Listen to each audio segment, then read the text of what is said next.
സൈഫുനിസ, സാന്ദ്ര കാര്യങ്ങൾ തുറന്നു പറയുന്നുണ്ട്. ഹേമ കമ്മിറ്റി റിപ്പോർട്ടിൽ കൃത്യമായ പരാമർശമുണ്ട് ഈ ഒരു ലഹരി മാഫിയയെക്കുറിച്ച്.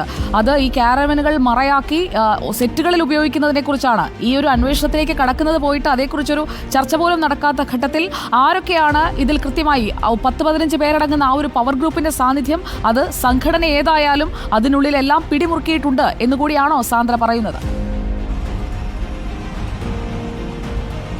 Good evening Sujaya Parvathy. AMMയ്ക്കും ഒപ്പം തന്നെ ഫെഫ്കയ്ക്കും പിന്നാലെ പ്രൊഡ്യൂസേഴ്സ് അസോസിയേഷനിലും ഭിന്നസ്വരം ഉയർന്നിരിക്കുന്നു എന്നുള്ളതാണ് പ്രധാനപ്പെട്ട കാര്യം. സാന്ദ്ര തോമസ് തുടക്കം മുതലേ തന്നെ ഹേമ കമ്മിറ്റി റിപ്പോർട്ട് പുറത്തു വന്നതിന് പിന്നാലെ തന്നെ പ്രൊഡ്യൂസേഴ്സ് അസോസിയേഷൻ കൃത്യമായ നിലപാട് പറയാത്തതിനെ വിമർശിച്ചിരുന്നു.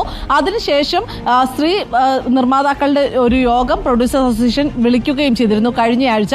പക്ഷേ ഈ യോഗം വെറും പ്രഹസനമാണ് എന്ന് പറഞ്ഞുകൊണ്ട് ഒരു കത്ത് കഴിഞ്ഞ ദിവസം പ്രൊഡ്യൂസർ അസോസിയേഷൻ സാന്ദ്ര തോമസ് നൽകുകയാണ് ചെയ്തത്. ഈ കത്താണ് നമ്മൾ രാവിലെ പുറത്തുവിട്ടത്. ഇതിന് പിന്നാലെ തന്നെ സാന്ദ്ര തോമസ് നമുക്ക് ലൈവിൽ വന്നിരുന്ന് ഈ കാര്യങ്ങൾ കൂടുതൽ വിശദീകരിക്കുകയും ചെയ്തു. അതിൽ പ്രധാനപ്പെട്ട കാര്യം പ്രൊഡ്യൂസേഴ്സ് അസോസിയേഷനെ പോലും നിയന്ത്രിക്കുന്നത് ഒരു പവർ ഗ്രൂപ്പാണ് എന്നുള്ളതാണ്. അതായത് പവർ ഗ്രൂപ്പിന്റെ ഇടപെടലുകൾ പ്രൊഡ്യൂസേഴ്സ് അസോസിയേഷനുമുണ്ട്. നിക്ഷിപ്ത താല്പര്യക്കാർക്ക് വേണ്ടി അല്ലെങ്കിൽ നടന്മാർക്ക് വേണ്ടി AMMA അസോസിയേഷനു വേണ്ടി പ്രൊഡ്യൂസർ അസോസിയേഷൻ നിൽക്കുന്നു എന്നുള്ളതാണ് മറ്റൊരു കാര്യം പറയുന്നത്. അതുകൂടാതെ തന്നെ മറ്റ് പവർ ഗ്രൂപ്പുകളിൽ ഉള്ളവരാണ് ഈ കാര്യങ്ങൾ തീരുമാനിക്കുന്നത്. നിക്ഷിപ്ത താല്പര്യക്കാർക്ക് വേണ്ടി നിൽക്കുന്നു. അതുകൂടാതെ ലഹരി ഉപയോഗം